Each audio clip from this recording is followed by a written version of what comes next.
Hi, everyone. Welcome to another episode of Not Aspirational. I'm your host, Hannah Erin Brown.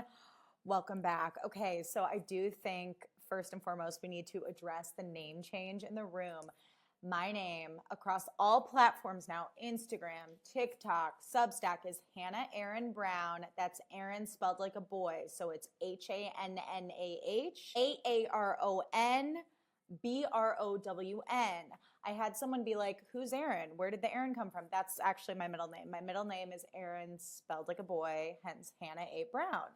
So I think to kick things off, I just have to do a quick story time about what ultimately pushed me over the edge to officially email SAG and be like, I'm Hannah Erin Brown now. That's Hannah Erin Brown if you nasty, okay? So I got an email last week from my agent. I'm with a well-known agency here in LA. Yeah.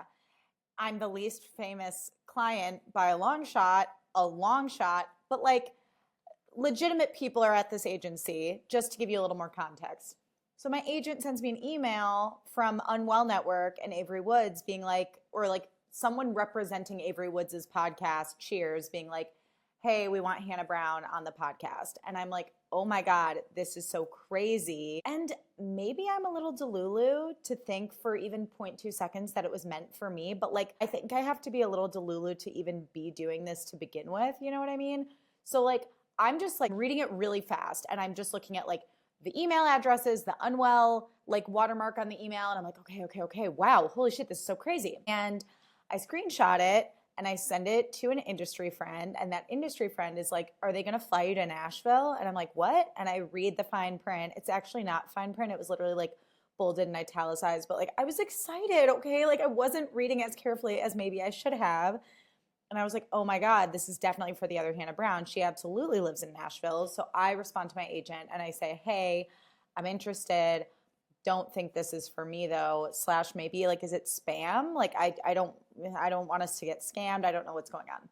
Also, mind you, Avery Woods had just gotten into hot water because she made some joke about like Jesus, like bending her over and like fucking her in the ass with Harry Jowsey on her podcast. So I'm also simultaneously spiraling being like, okay, this is like a crazy opportunity. She has a huge platform. That would be so cool. And then I'm also having the other track in my mind if this is definitely for the other Hannah Brown. And then the other track, actually the track that came up first was Avery just got canceled. Would it be a bad look for me to go on her show? Like, what am I going to do? But also she has such a giant platform. And also, I'm going to say something contro, okay? I watched the clip. I didn't think it was a funny joke, okay? But I will say, if like a white dude made that joke, if like Chris D'Elia, I mean, when he was like relevant, made that joke, no one would have batted an eye. And the fact that everyone's like, oh, cancel Avery Woods. I'm like, I don't really get it, respectfully. But anyways, I'm spiraling. I'm thinking all these things. And my agent's like, let me confirm that it's meant for you. And then the next morning, she's like, so sorry for the inconvenience. It was, in fact, meant for the other Hannah Brown. Sorry about that. So I take to TikTok. One of my friends advised me to. She was like, listen, like, you don't know where this could lead. Like the universe has a plan that you don't even know. So maybe go on TikTok and just tell this story and maybe someone else will want to have you on their podcast or maybe Avery will like feel bad. And I was like, you know what? Hell yeah. Normally I would just like whine and lurk in the shadows and feel sorry for myself. But this time I'm going to feel sorry for myself on a public stage. What could go wrong? Alex Cooper is constantly in the news because she's always pissing people off. So is Unwell Network. Dave Portnoy is always like lurking somewhere in the mix. And Avery Woods was also in the news a lot. So I was like, okay, with a few well-chosen hashtags, this could get some eyeballs on it. Maybe this is all gross to say, but it's true. So I make the video. Sure enough, it goes viral. You guys, I get dragged so bad and I can withstand a lot. Mind you, I first got a following on TikTok because I asked people why I looked stupid at the gym and everyone told me that I was fat and ugly for like a solid 3 weeks. So it's like, I can withstand a lot. This it broke me. It really did. I don't know what it was about this. I think it just like, actually I do know what it was. It's a soft spot for me, like feeling behind career-wise. I explained in a previous podcast episode that I've kind of always felt like the Tinsley Mortimer of the podcasting space and like honestly just like professional spaces in general where it's like I'm there and I'm in the mix, but I'm never quite like breaking through to that next level. So all these people being like, why wouldn't you just change your name? who even are you? Why would you think this was for you? Like, that's so, like, you're such a mean girl for even putting this on the internet, like, blah, blah, blah, blah. It really broke me down. And I just had enough. I was like, I've been dealing with this for literal years. And for a long time, I held out hope that the other Hannah Brown would eventually leave entertainment. I thought, like so many other people from Bachelor Nation, she might like settle down, get married, have kids, change her name, like not really be in like the zeitgeist for as long as she's been. But she, bless her heart, has gone from reality show to reality show and like wins all the reality shows she's on. Like she won that like one where she had to pretend like she was on the Marines, and then she won Dancing with the Stars, and now she wrote a romance novel. I'm going to say wrote in floppy air quotes because did she write it? But that's neither here nor there. And I was just like, I've had enough. And my name's cool. I like that my middle name is Erin, spelled like a boy's. So I said, fuck it. I'm changing it. I saw that the handle was available on every platform. I said, fuck it. I said, Phuket, Thailand. Let's fucking go. I'm Hannah Erin Brown now. And I didn't want to make that decision from a place of like desperation or panic or scarcity or like, I need to differentiate myself. But I've been feeling both professionally and personally like I'm in such a new era now that like it kind of just felt right. Like it felt organic. And so when I was like putting in the handle to see if it was available, I felt like this like electric feeling of like excitement, this like electricity going through my veins of like, ooh, Hannah Erin Brown, I like it. Hannah Erin Brown sounds like she like is a Nepo baby. And energetically, I want to channel the blind confidence of a Nepo baby at all times. So I said, let's fucking do it. Let's fucking go. So thank you all for bearing with me and for, you know, following along on my Hannah Brown to Hannah Erin Brown journey all these years. Those of you who found me on Everything Iconic, you know it's been like a years long thing. But I'm happy to be here. I'm happy to be Hannah Erin Brown. So hi, allow me to reintroduce myself. My name is Hannah Erin Brown. So that's that. By the way, I have a little prop for this week's podcast episode for those of you watching on YouTube. Spoiler alert, it's a liquid death. It's a sparkling liquid death. And I'm wearing what? An oversized leather jacket. Now you might be thinking, Hannah, why are you wearing a leather jacket in your house? Oh, you mean my podcast studio? You mean my podcast studio? Because we are manifesting right here, right now in this podcast. We are manifesting what I said last week, which is that someday I will be sitting in a podcast studio. I won't have to worry about any of this technological shit anymore with a liquid death, an oversized leather jacket, and an attitude. Cheers to that. Am I right? I hope everyone's doing well. I know me bitching about my name is like really small potatoes in the grand scheme of the world. So I hope everyone's hanging in there. I know these are unprecedented times. If you want to take a little mental vacation, by the way, I just had the honor, the pleasure, the privilege of guesting on Right Answers Mostly, which is hosted by dear friends of the pod, Claire Donald and Tess Belomo. It is a podcast about everything that you didn't learn in history, but you wanted to, because history is just gossip. I'm a big fan.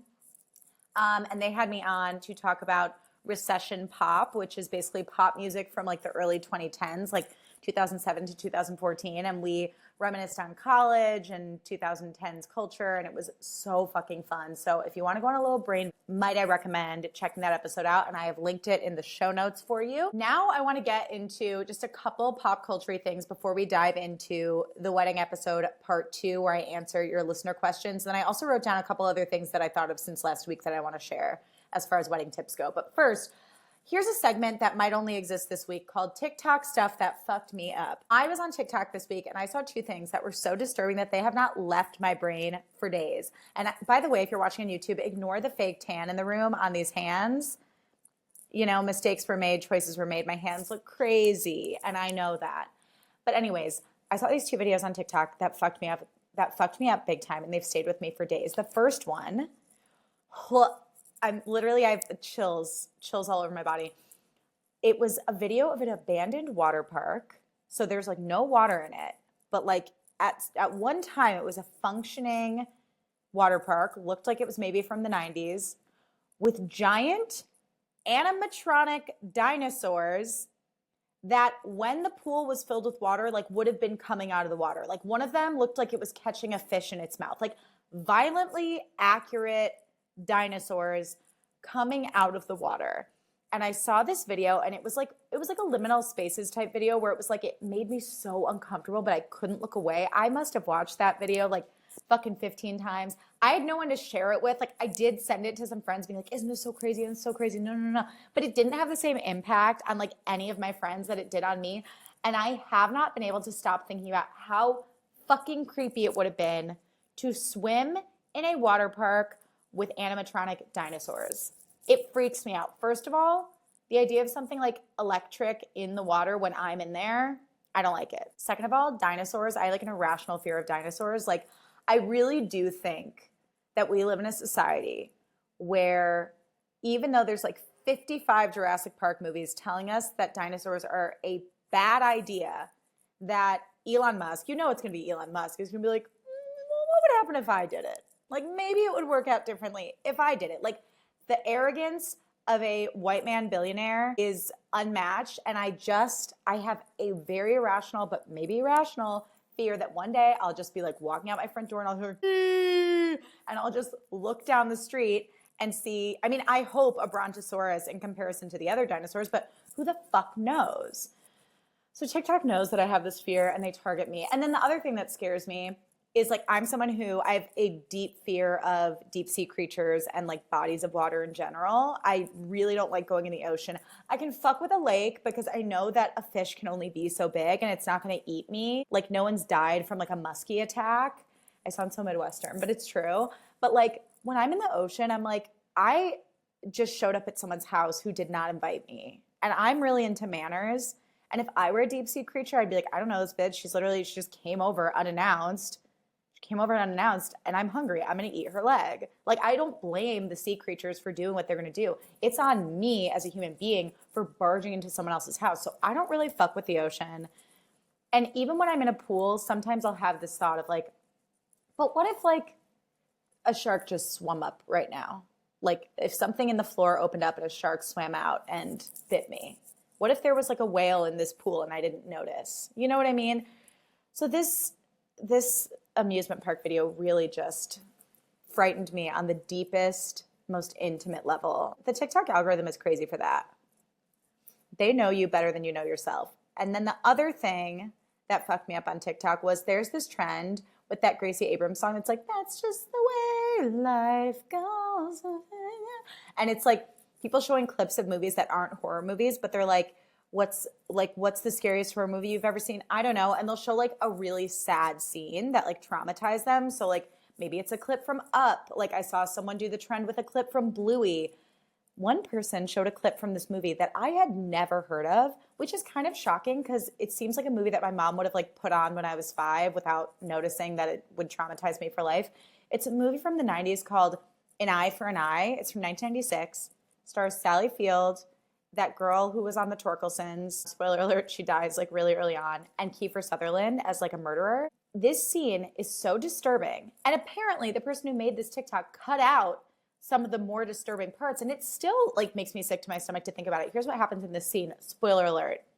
Fast forward if you are going to watch An Eye for an Eye and you don't want to know what happened, even though we've all had like almost, 30 years to watch it. Sally Field is a mom. She's on the phone with her daughter, played by that girl from the Torkelsons. What's her name in the Torkelsons? Like Dorothy Gale? I don't remember. Sally's on the phone with her daughter, and the daughter's like, hey, Mom, yeah, I'm just setting up for, my daughter's birthday party. And she's like, oh, well, I'm in traffic, honey. I'm going to see you in a little bit. And she's like, hold on, Mom. Someone's at the door. And while she's setting up for the birthday party, there's like a cake with like a Barbie in the middle. So 90s, like such a slay birthday cake. And a giant ice sculpture, which is like a bit extra for like a child's birthday party, but like they're clearly like a rich, close family. Cause like 90s movies love like a true crime story about like, but this happened to a rich family, so now we should be even more scared. But then she hears the doorbell ring and Sally Field's still on the phone with her and she's like, hold on, Mom, stay on the phone. I'm gonna answer the door. Kiefer Sutherland, spoiler alert, busts in, assaults her, takes the ice sculpture, and you just see a shot of it coming down on the camera as if it's coming down to smash her fucking face. And Sally Field hears the whole thing, and she's stuck in traffic, and she gets out of her car, and she's bringing the balloons to the party, and all the balloons fly out of the car into the sky, and she's like, honey, stay on the phone, I'm coming. And she's running through the street, and she's going up to the cars being like, please, do you have a phone? Please, help me, I need to call my daughter, please. My God. It gave me a panic attack. It was so disturbing. And again, like the animatronic dinosaur water park, I couldn't look away. And then I was like, this movie looks so fucked up. Dot dot dot. I have to watch it immediately, but I haven't had the bandwidth yet. I haven't had the like emotional fortitude to put myself through that journey. But oh my God, my stomach hurts literally telling the tale, and I haven't even seen this movie. How disturbing is that? I can't think of anything worse. And Sally Field's like running through the city in her like cute little business suit, and she trips and falls, and her phone slides out of her hand, and she finds out her daughter is dead. Birthday party canceled. Worst day fucking ever. Ice sculpture to the face. Like, are you fucking kidding me?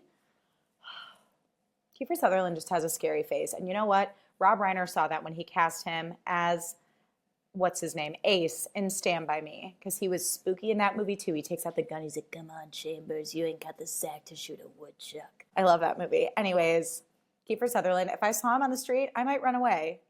Which is a very unusual reaction for me. Because generally if I see a famous person, I'm like, whoa! And I weirdly go up to them and say something. Speaking of, I recently saw Kyla Pratt of Proud Family fame out in the world, and I had no choice but to say, I'm so sorry, you were my childhood. You were my childhood. And she was so luminous and beautiful and nice and just like bubbly. She was like, oh my gosh, thank you. We love to hear it. We love to hear it. Okay, moving on to a celebrity in the wild that I would definitely freak out about, Miss Demi Moore, who got fucked over during the Oscars last night. Here's the thing. I actually didn't watch the Oscars. I'm not going to lie to you. As a kid, the Oscars were my favorite day of the year. As an adult, I'm feeling a bit disillusioned with Hollywood right now. I'm feeling very like creatively fulfilled. Like I'm finding my career mojo right now, which is a cool feeling. Name change aside, like last week was rough, but that aside, like I'm feeling pretty good, but I just like really had no interest in watching the Oscars. I didn't see that many of the movies, and I just was kind of all award seasoned out at that point. So I was just like meal prepping and like watching Summer House in my kitchen the whole time. But I did see Demi lose to Mikey Madison. And I saw Honora and I saw The Substance. And I loved The Substance. The Substance was one of my favorite movies of the last year. I thought Honora was like a really well done movie. And I think Mikey Madison is such a brilliant and like promising young actor. I'm so excited to see everything she continues to do. I was so impressed by her Actors on Actors interview and the way she talks about her process and what she did in Honora. But man, I wanted Demi Moore to win. I did. I read her book and just like everything she's been through and how hard she's worked to be taken seriously as an actor is just so insane and so significant. And it was hers. Like in my mind, it was hers. And also like the irony is not lost on me that The Substance is all about this woman in her 50s, you know, losing to this hot young thing that's sexy and exciting to a bunch of older dudes. And I don't personally know who's in the Academy, but if I had to guess, I would say it's probably a bunch of like old creepy white dudes. So like that is not to discount how brilliant Mikey Madison was. That is to say that being hot and young is currency, especially in Hollywood. And it just kind of broke my heart. It was kind of a gut punch that Demi didn't win. So she will always be my best actress of 2025. But love and light to Mikey. Again, I think that she is doing amazing things. I think she'll continue to do amazing things. I just want to see Demi Moore win. And I really wish the Academy would take horror seriously because I think The Substance was so much more than a body horror film. I thought it was such a radical piece of art, and I loved how in your face it was and what a fuck you it was to the industry. And I just think it kind of went over people's heads. And I think the Academy needs to like wake the fuck up. And instead of celebrating a movie like Amelia Perez that quite literally offended everyone that it was about, maybe give The Substance its flowers. Just an idea. Okay, without further ado, let's get into the wedding episode part 2. So we're going to start off with some other tips that I thought of since last week, and then we're going to get into your listener questions. So other tips that I thought of. First, take some alone time in the morning of your wedding. Take a shower, drink some coffee, listen to music, go for a walk, whatever alone time looks like for you. Watch an old episode of a show, like a comfort show of yours. Just take some time to be alone that day because it's going to be a lot of energy coming your way. You're the center of attention. It's all your favorite people there, but it's still a lot. It's very stimulating.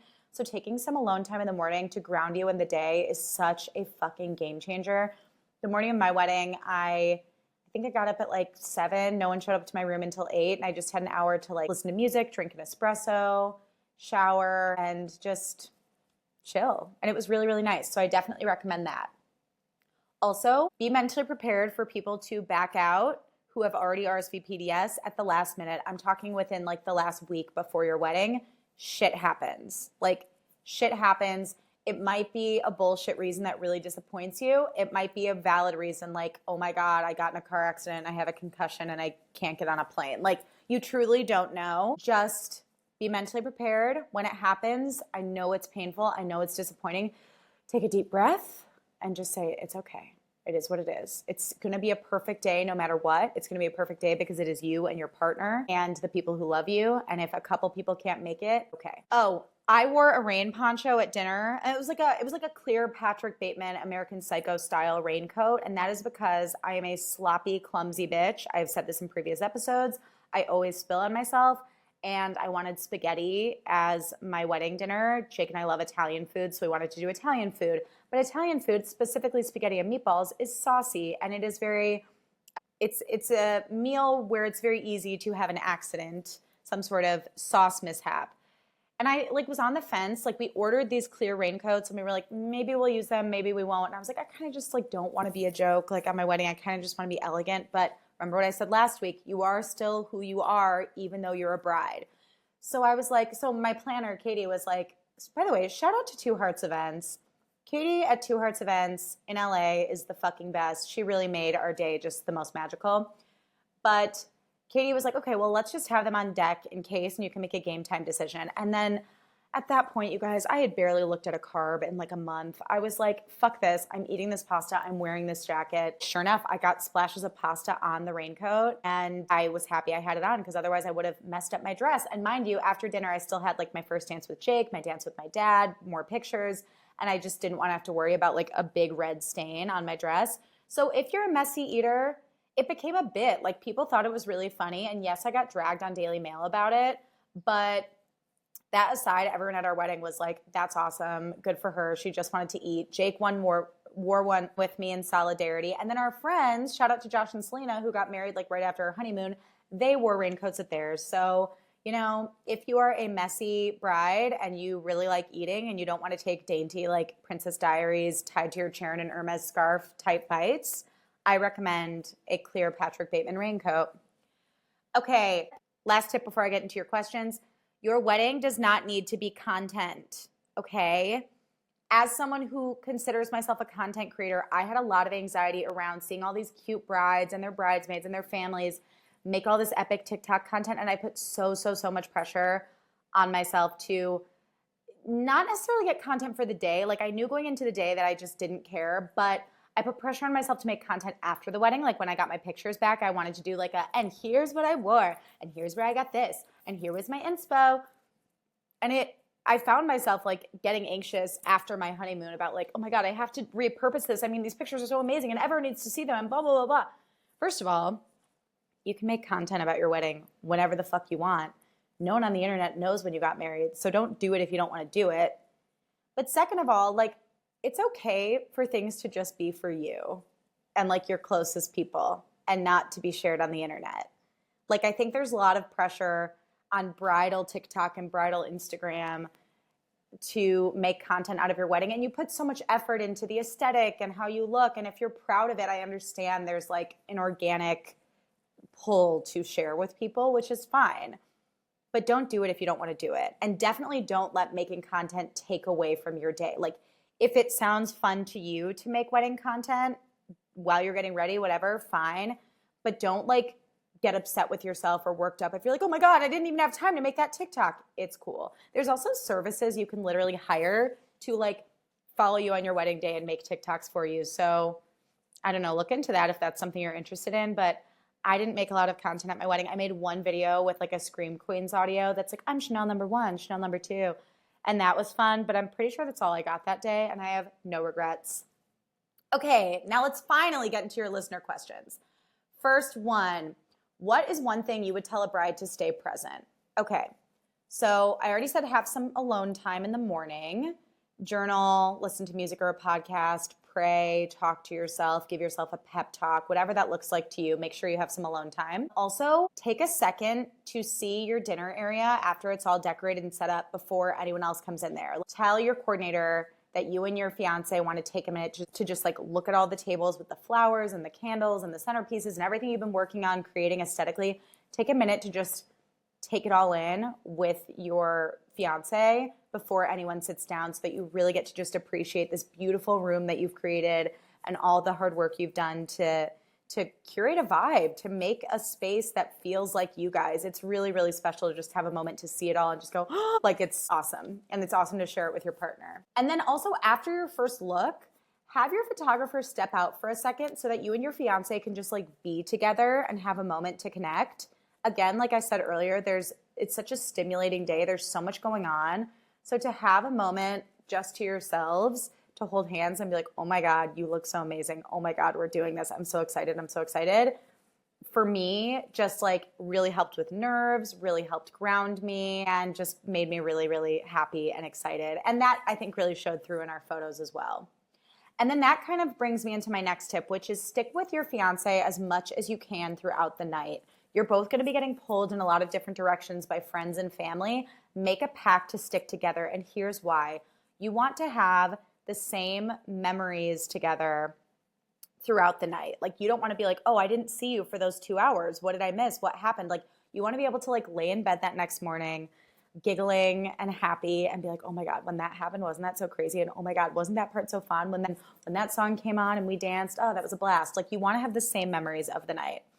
Also, something I forgot to write down, but that I want to share is another way to stay present for me, weirdly, is having a signature scent for both your wedding day and your honeymoon. I think we tie scents so much to memories and feelings that having a smell that you and your partner can smell and like take you right back to the day is so special, and same with the honeymoon. So invest in a signature scent for your wedding and your honeymoon, because then every time you smell it, it's like, it takes me right back to that day. Okay, what to splurge on versus what to save on. Okay, save money on outfits. I'm not fucking kidding. Get a good tailor. If you get a good tailor, anything can look expensive. Zara, Mango, fucking Forever 21. If you have good taste, you can find something cute in that hellhole of a store, go for it. I think it's not about how much you spend. It's about how it fits you, and it's about having good taste. So do not go outside of your budget because you think, oh my God, I can't find anything cute that's affordable. Yes, you can. Size up and have a good tailor.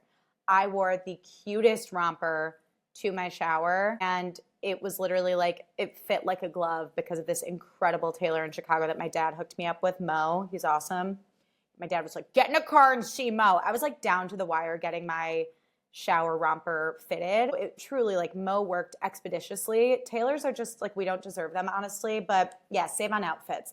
Also save on shoes. Now that's controversial because if you are someone who just loves designer shoes, you've always dreamed of having a pair of Jimmy Choos or Manolo Blahniks, I totally get it.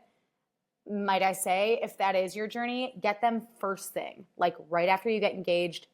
Get those Manolos that you've always dreamed of wearing at your wedding. Get those Jimmy Choos, because the higher the budget goes, the more spending you do, the closer you get to the wedding. You're going to have a harder time rationalizing an $800 pair of shoes at the end of the wedding planning process versus towards the beginning when you haven't spent anything yet. I really thought I wanted those like pearl covered Jimmy Choos that were like very in 2022. And I'm so happy I didn't get them, because not only did I not have my dress yet, but I ended up just going with a really simple satin pump.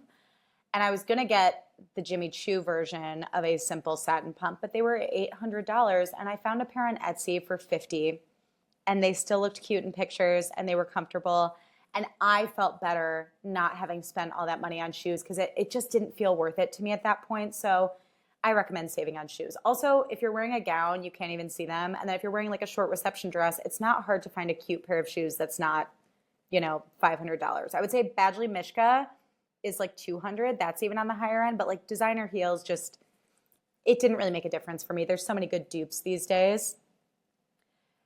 Save on tablecloths. So I think I said this in the last episode, but I was planning, my planner and I were looking at linens, and she was like, do you want to do the linen tablecloths or the poly tablecloths. And Jake and I had butcher paper on our tables with crayons because we wanted people to draw us pictures because it's inspired by our favorite date night spot in LA, Pache, that has butcher paper and crayons. So I was like, we're not even going to be able to see the tablecloths, A of all. And B of all, it was $1,000 difference to rent linen tablecloths versus polyester. And I was like, it doesn't fucking matter. It's a white tablecloth. So I would say linens, you don't need to splurge on them as much as you might think you do. And then invitations. Evites are a lot cheaper and they're perfectly acceptable.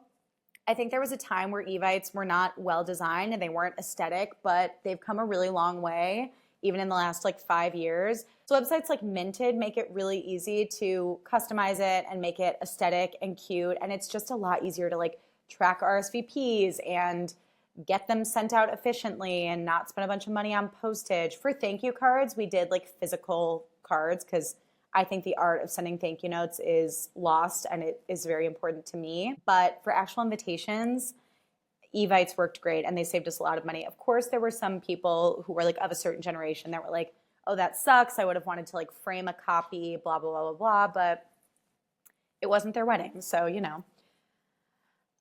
Let's see. Another thing to save on, customized little trinkets. No one's going to remember if you had like customized ice cubes in your drinks or like customized pieces of butter.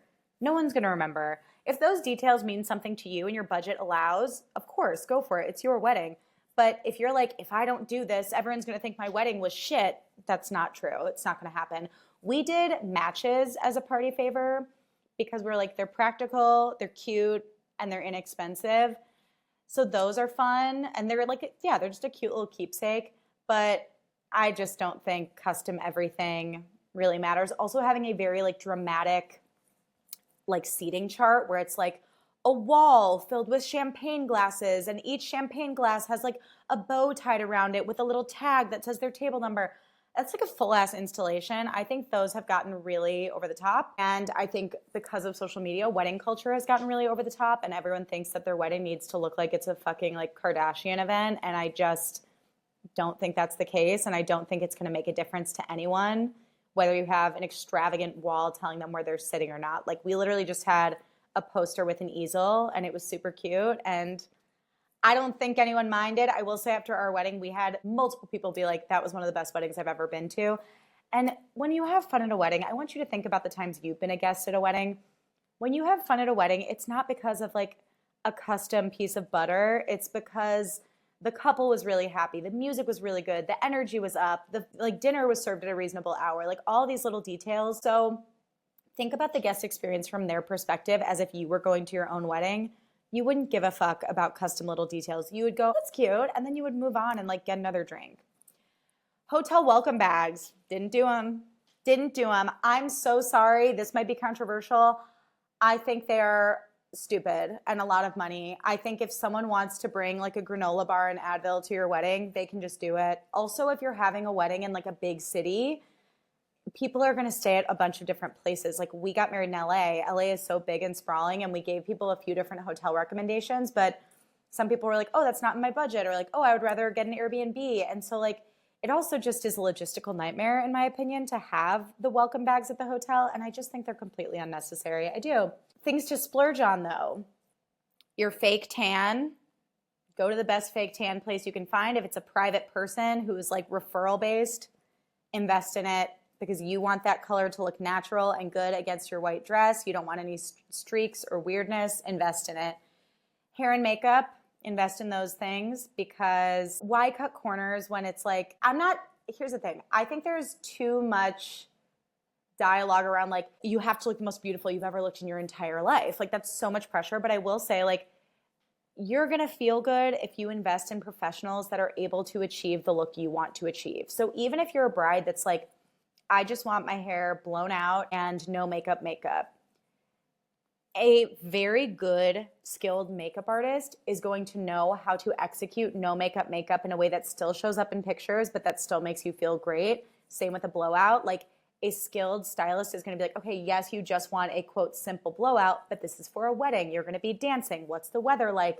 They'll be able to treat your hair in a way that's going to make it last throughout the day. So just invest in your beauty treatments because they really do make you feel that much more beautiful and that much more bridal throughout the day. Invest in your DJ or band. A wedding is only as good as the music, in my opinion, as someone who tears up the dance floor at every wedding I attend. And then also food and alcohol. People literally with good music and good food and alcohol, anyone can have fun at a wedding. Might I also suggest, sorry, this is kind of me going on a tangent, have a mocktail option for people. With our wedding package, we were offered like a his and hers cocktail. And I was like, why don't we do one cocktail and one mocktail? Because I find like I have friends that don't drink. I also had friends who were expecting at my wedding. For whatever reason, people don't want to drink. I just think it is such a thoughtful way to make people feel very seen and appreciated at your wedding. Because if you don't drink, it's like you still want to feel like you're part of the party. And maybe you don't want to just drink like a soda water or a Diet Coke all night. Maybe you want something that comes in a fun glass. So I think having a mocktail is a really thoughtful way to make your guests feel included. Okay, more things to splurge on. Your honeymoon, if that's your vibe. We went to Italy and we rented a car because we didn't want to deal with trains when it came to like lugging our bags, and we splurged on some like nice boutique hotels and really good dinners, and it was just fucking worth it. Like we splurged on plane tickets. It's your honeymoon. Every other trip is just a vacation. Don't feel bad about splurging on your honeymoon. Skincare treatments before your wedding, so like facials. I got RF tightening before my wedding and it made my face just feel so sculpted and snatched. I also got RF tightening on my butt and on my stomach, and I felt so fucking snatched. It was actually unbelievable. And yeah, skincare, invest in that. I would say if you can't afford a full-blown planner, invest in a day of coordinator if your venue doesn't already come with one. I was comfortable investing in a wedding planner mainly because I knew if my mom were here, she would have helped me with the bulk of the planning, and because she's not, I was like, to me, this investment and having a woman who I can lean on in all of this, who I can talk to and help me make decisions is like going to do so much for my mental health. So I was willing to rationalize that purchase, that investment. But if funds don't allow, have a day of coordinator, because I would say like the day of is when a coordinator really fucking shines. Like I can't imagine us doing our day without Katie. And then finally, invest in florals. I listen, to each their own. I am not a DIY bride. My clumsy ass, are you kidding? I think DIY is so easy in theory. I think it's a lot harder in practice. And DIY is just, it's going to take up more of your brain space. And even if it means getting less florals, like doing less flowers, more greenery, or going with like a newer florist who's building up their resume and their portfolio, I personally would still rather do that than DIY my own flowers. Flowers are a fickle mistress. Flowers are hard, so I would invest in those. Okay, how to make the groom feel included in the process. So this was a challenge for me and Jake because I am very type A. I'm kind of a control freak, and Jake also is. He's a producer, so he literally like produces shows and events and knows how to get things done. So we clashed because we both were like, well, I want the control. So we did what we called a wedding summit on Sundays. We would like put them on the Google Calendar and then try and find a way to make them fun. So we would maybe like get a bottle of wine or play a nice playlist or like have lunch and just sort of go over, like come in with meeting like bullet points and go over things. So that was helpful to keep us on the same page and make Jake feel involved. He was also super hands-on with picking the menu because the food tasting is like super fun. So that's a way you could get your fiance involved. Also, is there something like creative that your partner is really into? Maybe they're really into music or planning the welcome party or a farewell brunch or travel. Like when Jake was getting like too hands-on with the creative, I was like, plan the honeymoon, because I've never really traveled internationally apart from like an 8th grade school trip that I went on scholarship when I was like 13. So I like gave Jake the honeymoon. I was like, that is your domain. Fucking go for it. And then I focused on the wedding. Also, sorry, another thing I forgot to mention investing in is a welcome party if you can. I also can't remember what I mentioned last week, so sorry if I'm repeating myself. I personally think farewell brunches are a waste of money. I think people are tired. I think they have flights to catch. People are hungover, what have you. Maybe they're all socialized out. Their social battery is empty. If you have a welcome party, you're saying, we're fucking fun. Let's get this party going. We had, the night before our wedding, a welcome party in our backyard. We had tacos like being made on site in our driveway. We had music playing. We had just a folding table with a bunch of booze from Costco. And it was so fun. And people got to see where we lived, and we got to get a lot of the hellos out of the way before like the big day. So we didn't have to spend our wedding like going around saying hi to people for the first time. We got to knock that out at the welcome party. So something to splurge on, have some sort of welcome event, because then you get to see everyone, you get to say hello, you get to have some one-on-one time with people before you get swept up in the day. Okay, sorry. So back to how to make the groom feel included in the process. Yeah, I would say give him a project. Give him like one thing that's his. And like also what I said last week is like you should still have veto power as the bride. But I would say like sitting your partner down and just being like, hey babe, you know, could you help me come up with like a playlist for the welcome party? Like give them something to worry about that you don't really care about, or something that you can plan together so that they at least feel involved. What made me laugh that day? I love this question. So I mentioned this earlier. My family and I made a TikTok right before I walked down the aisle to the Scream Queens sound where she's like, these are my Chanels. I don't know their names. I don't want to know their names. They are known as, and it's like Chanel number 1, Chanel number 2. And my dad did Chanel number 5. And my dad crushed it. And it made me laugh so hard. And just having that quality time to be silly together right before I walked down the aisle rocked.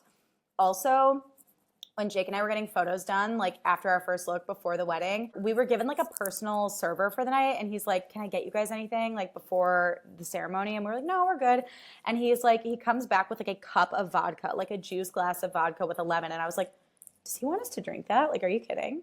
And I loved him. I loved that king. By the end of the night, I was drunk and I was like, thank you so much for everything. We had the best time. But I was like, I can't imagine just drinking like straight up vodka, like right before walking down the aisle. Fuck no. I would have been so anxious, but it was hilarious.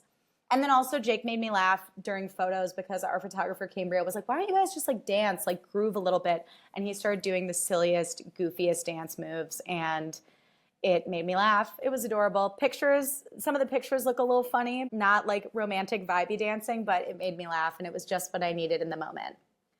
Looking back, what changes would you make? Okay, I honestly looked at this question and I was like, I can't think of very many because I truly loved pretty much every second of my wedding. I would say the only thing I would have done differently is I would have been more strict about once I'm in my wedding dress, no one can come near me because somehow I got lip gloss on my dress. I don't know when, I don't know how, because I didn't like touch anything. I don't know when or how it happened, but I think I would be a little more like, hey guys, I'm going to sit in this corner. No one come over here, because it was a stressful moment. And again, it all ended up being fine, but that's the one thing I would change. Other than that, I kind of think I killed it. Did it turn out just like you envisioned? Yeah, it really did. I got nervous that it wouldn't because, you know, you start seeing, you go on TikTok, you go on Pinterest, you see all this inspo and you're like, I want that and that and that and that. And then you see how much things cost and you're like, am I going to be able to pull this off?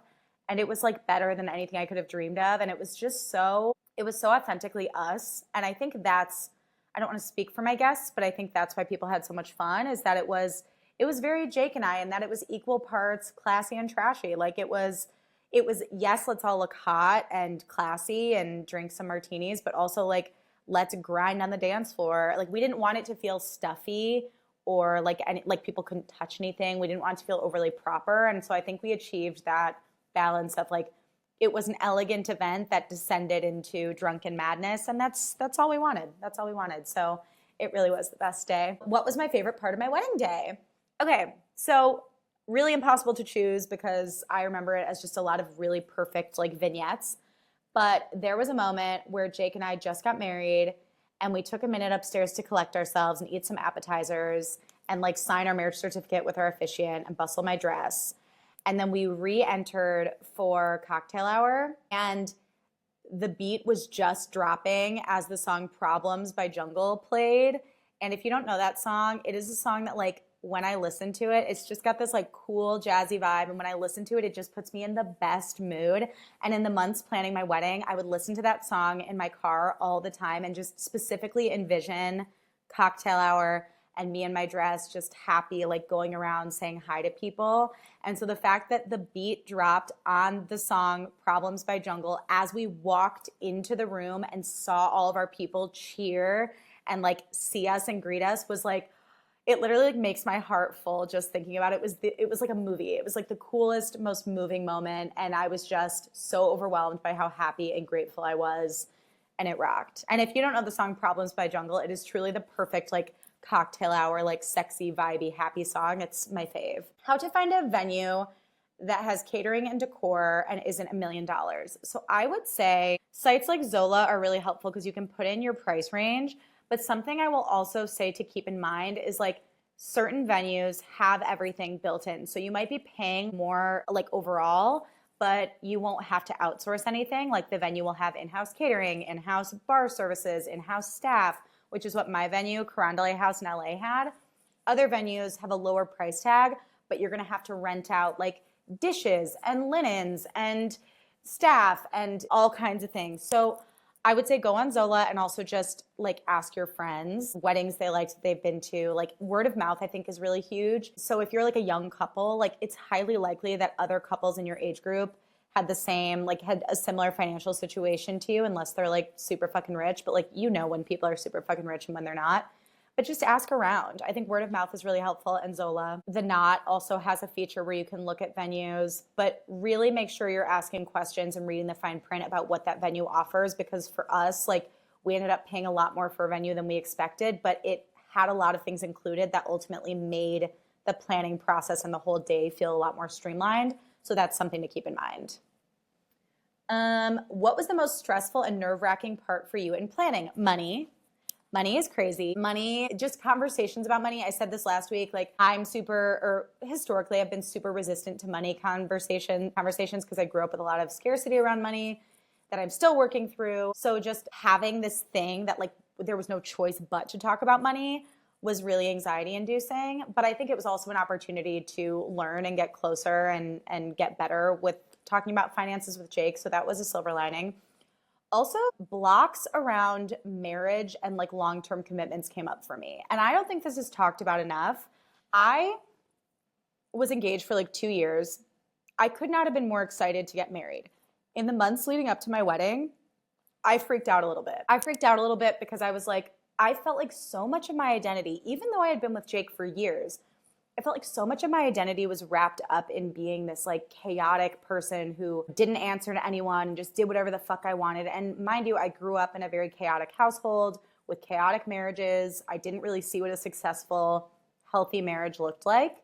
So chaos is really all I know. And my default is to want to like revert back to that because even in all of its dysfunction, it feels familiar and comfortable. So this idea of like settling down with this like emotionally stable, great guy actually really freaked me out like a few months before my wedding. So I went back to therapy and Jake and I went to couples therapy to just like reconnect, do a little tune up. And it was like a few months of me freaking out and then it was totally fine. It was probably like 2 months before the wedding, a little over 2 months where I was like, we're so back, we're fine. But yeah, I don't think anyone talks about that. And I think we need to remove any shame around feelings that come up where you're like, yes, I'm obsessed with this person. Yes, I want to marry them. And also, because two things can be true at once, this is bringing some shit up for me that I need to work through. And that's okay. You're not broken. You're not a bad person. It's very normal. And it's also an opportunity to connect with your partner and get on the same page. And once I worked through some of those things, like my wedding day, I could not have felt closer to Jake. I couldn't have felt better about my decision. And now that we're married, by the way, if you're spiraling about marriage or wedding related things or commitments, just so you know, like that's normal. And also now that I'm married, it's like being married fucking rocks because you really just get to cruise. Like I've said this recently, like how when I was single, like I was not a fun single person. Like I was very miserable and I placed a lot of my self-worth on guys and attention from guys, which I've definitely brought up before. And being able to just like cruise through life with this person who like understands me and loves me so fully and so unconditionally and being able to just navigate life with him and go and do things without worrying about like, where's my person? Are they out there? Like, it's a really awesome feeling that everyone is worthy of, that everyone will find, that everyone will have someday, but you have to do the hard work on yourself to get there. Relationships like that don't just fall into your lap. They are hard, they are challenging, they're a lot of work. And even when you find the person who's super great, that's gonna bring up some more shit. the spiral that I had in the months leading up to the wedding was not the first time I had those same feelings come up. Like there were definitely times previously where I was resistant to how good things were and like settling down. I was like, I don't know, I'm going to fuck this up. And it was almost like it was scary for me to be with someone so great because I had more to lose. And when you keep things chaotic and low stakes and all you're doing is fucking around with bartenders who don't text you back, there's nothing to lose because you don't have anything. So being with like a really solid partner is fucking scary because you're like, oh my God, what if something happened to them? What if something happened to me? What if this doesn't work out? That would be so devastating. Like it's overwhelming. So I feel like I use the word overwhelming too much, but I am overwhelmed often. Drink every time I say overwhelming. Cheers, Liquid Death, sponsor me. But yeah, all this to say, that was a nerve-wracking part of wedding planning, but we're so back. And if you're feeling the same way, it's normal. And being married is really cool. So yeah. Also, something that stressed me out was managing friends and family's feelings. I'm a chronic people pleaser. That was really hard for me.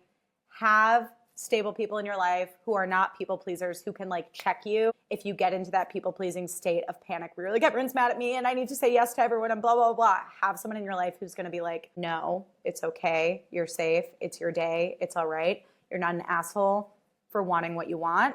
You're not an asshole for feeling the way you feel. And then also another nerve-wracking part was making boundaries, especially in the couple weeks leading up to the wedding, because that is like fucking go time, baby. You're getting your final, skin appointments, hair appointments. You're getting snatched for the big day. And you get a text from someone that's like, where's the closest hotel to Universal Studios? Because like I want to go there the day after your wedding. I'm like, I don't fucking know. You have Google. Interesting that you have this tiny computer in your hand all the time that could answer these questions. And yet you think me, the bride, is a travel agent and it's on me to figure out your travel plans. Like, be serious. Be serious. So don't be afraid to not respond to people. Also, go on Do Not Disturb, especially the week of the wedding. Just go on Do Not Disturb so that you're not getting constant notifications. And then delegate. Like, I found out last minute that someone that I really wanted to be at my wedding couldn't be there, and I was really upset about it. And I just asked, like, hey, can you tell your family? I asked my sister, hey, can you give people a heads up? Because I didn't want anyone going up to me at the wedding being like, where's so-and-so? So delegate, make boundaries, go on Do Not Disturb, manage your own nerves that will inevitably come up. How to know where to start. So I would say, I said this last week, get a downloadable guide. I recommend Melissa Andre's, but that'll tell you sort of the order in which to do things. I would say the big things you want to knock out early on are securing the venue, DJ, photographer, florals. Those things get booked up really quick. If you do those early on, then there's going to be a lull where you're like, am I supposed to be doing something? Like, why am I not doing anything? That's okay. And then you can kind of defer to the guide where it's like, because my wedding planner gave me one of these too, where it was like 6 to 8 months, you should be doing this. 3 to 4 months out, you should be doing this, to just sort of keep you on track. And also another thing I'll say is make sure to go dress shopping like 9 months to a year before the wedding, especially if you're going to like a bridal boutique or something, because by the time you try on the dress, pick the dress, they have to order it from the designer to the store, then do a quality check, then ship it to you, and then you have to get alterations. So getting the boutique, getting the dress from the designer, doing the quality check, and shipping it to you can take 3 to 4 months. So just account for that time, because the last thing you need to worry about with wedding planning is if your dress is going to make it on time and if you're going to have time to get it altered. Just make sure to stay on schedule with that. And have fun wedding dress shopping. Again, I said this last week, try on everything. It's the best time. Make it into a moment, because it is. Like, go dress shopping and then go to brunch or something with your nearest and dearest. I'm maid of honor for my sister in May. Is there anything I absolutely must do as maid of honor? Okay, so I would say this is highly contingent on the bride, and I'm a control freak, so my sister did her best to anticipate what I'd need. But I would say in the months leading up to the wedding, offer to help with the bachelorette weekend, like planning that, like annoying admin stuff like sending emails, making reservations.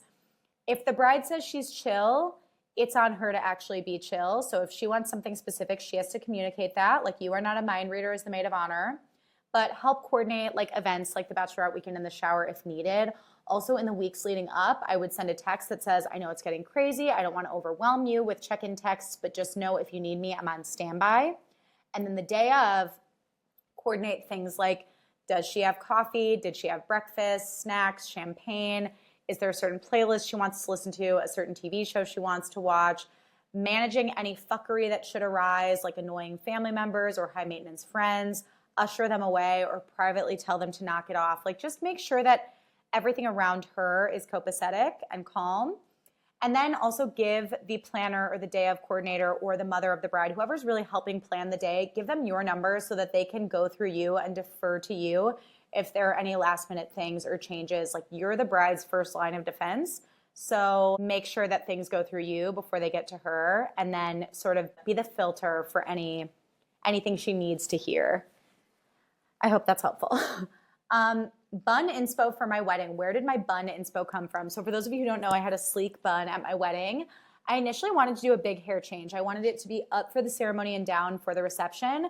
But then that was kind of a logistical nightmare, like the timing of it all, and would it look good after taking it down from a bun? And did I want to take time away from my party to redo it upstairs? And I didn't want to miss anything.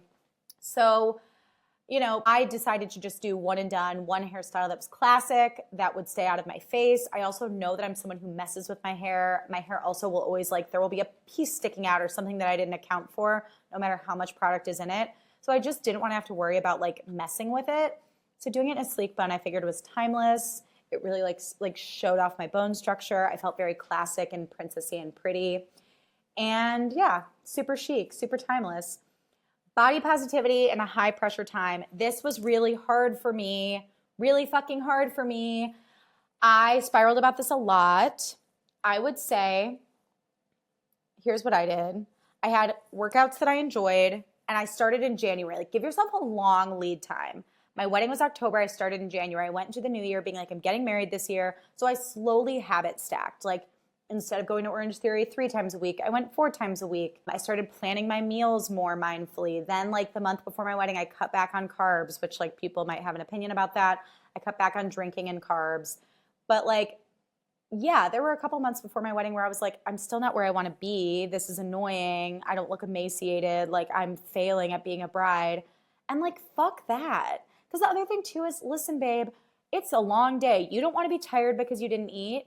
You don't want to get drunk in 2 seconds because you didn't eat anything all day and because you're tired. You need to nourish and fuel your body for that day so that not only is your skin glowing, but you feel awake and energized and amazing. So just mindful movement, do stuff that feels good. Consistency is key. Make yummy meals that are healthy that you like. And then also let yourself be a human. Don't be so strict. Because the thing is anytime I've been overly strict with myself on anything, I've binged. And you don't want to binge. You still have a life to live outside of this one day. So, add maybe small habit changes one at a time. And then if you're still not feeling it, just remember that there is nothing that a spray tan and a fucking perfectly fitted dress will not fix. I promise you, when your hair done and jewelry is on, a mirror on the wall, in the words of Countess Luann, when all that's done, you're going to feel gorgeous. Just know that. And know that day, this is something my friend told me that helped me. That day, you are going to be so overcome by how fucking happy you are that the last thing you're going to be thinking about is your body. And that's me saying that. And I have severe body dysmorphia, but I barely thought about it. I didn't think about it at all. I was just yay, I love my tan. Yay, I love this cute robe I'm wearing. Yay, I love Jake. It will resolve itself by the day, and you're going to feel amazing, and it's going to be perfect. I hope that's helpful. I know body stuff is so tough, so if you want to talk more about it, DM me. How do you deal with people pleasing on the day? I'm scared I won't get enough time with everyone. Okay, so I would say plan to make a heartfelt toast before dinner, just thanking everyone for being there with your partner, and knock out as many photos as you can before cocktail hour so that you can spend cocktail hour mingling with people. And also just know that it's okay if you don't have quality time with everyone. Your guests should know, and if they don't, it's on them. But your guests should know that it's a big day for you and that there's a ton of people there all for you. You're the connector. So it's okay if you don't have an hour of time to have a one-on-one conversation with everyone. It's your day. So have your sweet moments with people, look them in the eye, hold their hands, give them a hug, thank them for being there. But it's okay if you don't have quality time with everyone. And that just gives you more to debrief after the wedding. Maybe set up a FaceTime with some of your friends after, do a little FaceTime coffee and be oh my God, we have to debrief. I want to know what I missed. Make it a fun thing that you can look forward to after the wedding. Also, the day after my wedding, we had a bunch of people just go to a dive bar and watch the Chiefs game and eat wings. And that was a fun way to get extra time with whoever was left in town. Like we had some friends there, some family there. It was like, hey, if you're still in town, if you don't leave until tomorrow, come through. So that was a fun way to knock things out. So I think having those little extra events like a welcome party or something casual and very like off the cuff the next day is a great way to have a little more quality time with people. What are your biggest takeaways? Good vibes only. So whatever boundaries you have to make that possible, make it happen because you deserve it. Take alone time with your partner when and how you can. Like having those moments together to just be together and be like, holy shit, we're doing this is like the most special thing and memories that you will treasure forever. Vows, choose your own adventure on your vows, okay? They should be about you and your partner and nobody else. They can be private, they can be longer, they can be short, they can be handwritten, they can be in a cute little book that says vows on them, they can be on a receipt. It's your fucking day, okay? Give people specific parameters for speeches time-wise. Review prayers and Bible verses in advance if that's something that you're like particular about. Jake and I, like our parents we're in an interfaith marriage and Jake's parents are very religious. My dad is more sentimental. Like I knew his speech was going to be less about God and more just about feelings. So kind of vetting what people are going to say to just make sure it's like on brand for you guys. If your parents are chill and allow that is something I recommend because it's also like, it's nice and it's collaborative to be like, oh, I'm so excited that you're speaking at my wedding. I want to know what you're going to say. So that's cool. But I would say even more than that, just giving people specific time limits on speeches because there is nothing worse than being at a wedding and speeches going on too long and then the energy drops. We gave people 2 minutes and we clipped through them and the night kept going and it was awesome and all the speeches were great. Okay, this is a big takeaway. Be direct. This is what I want. I like these linens. I don't like that. This is what I want to do. This is where I want to go. This is what I want to listen to. This is what I want to watch. Take advantage. I'm a recovering people pleaser. It's really fucking hard. I know without a shadow of a doubt, people probably thought I was a bitch at certain points in my wedding planning process. But guess what? I had a great time and everyone's still in my life. So I couldn't have been that bad. So be direct. It's your day, okay? Outfit fatigue is real. Knock out your wardrobe decisions as soon as you can. Last minute alterations and constant trips to and from the post office are hell. Take it from me. Tips to do this. Invest in a look guide from Fashionably or Samantha Kravitz. I'll link them in the show notes. I worked with both of them with wedding stuff. It will just make your life so much easier to have someone comb the internet and make those decisions for you or to at least do it yourself early on. But once you pick your outfits, no more inspo, no more looking because there are so many choices and things, new clothes are constantly coming out. You will second guess yourself. Once you pick your outfits, keep it fucking moving. And then my last thing is, I kind of already said this, but do what's sentimental for you, not the internet. So if you don't want vow books, don't have vow books. If you don't want party favors, don't have party favors. If you want butcher paper on your table like we did, do that. We didn't have a videographer. We had a camcorder that didn't end up working at all. The sound is like totally blown out, but like we did it our way and we had a welcome party with tacos. Like I have no regrets. So just like, do not let the internet bully you into doing shit that doesn't feel like you or that you don't really give a shit about. It's your money, it's your time, it's your day. Make it what you want it to be. Okay, wow, we did it, you guys. Wedding episode part 2. That was a lot. I hope it was helpful. I hope it was succinct and precise. I hope it made sense. If you have any other questions, leave a comment on Spotify or DM me. I could talk about wedding stuff all day. And if you're not currently planning your wedding, save these episodes, send it to a friend who is planning their wedding, and I hope it's helpful and maybe bookmark it for when it's your special day. Y'all, thank you so much for listening. I love you so much. If you don't follow me already, follow me on Instagram, Substack, and TikTok, all at Hannah Aaron Brown. That's HANNAHAARON. BROWN, Hannah Aaron Brown on all platforms. Aaron spelled like a boy.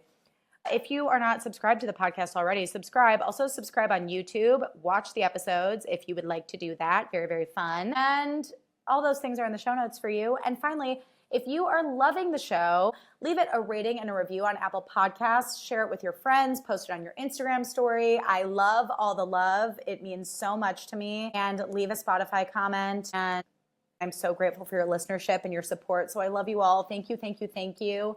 And also, if you're in the LA area, my stand-up show is on Sunday, March 9th at 5 p.m. at Flappers Burbank. So if you're in the LA area, come through and say hi. I will put the ticket link in the show notes for you as well. So check it out if you want to see me do stand-up. It is my first time doing it, so I need all the support I can get. And if I bomb, let's act like I didn't. Okay, I love you all. Thank you so much for listening, and I'll see you soon. Bye.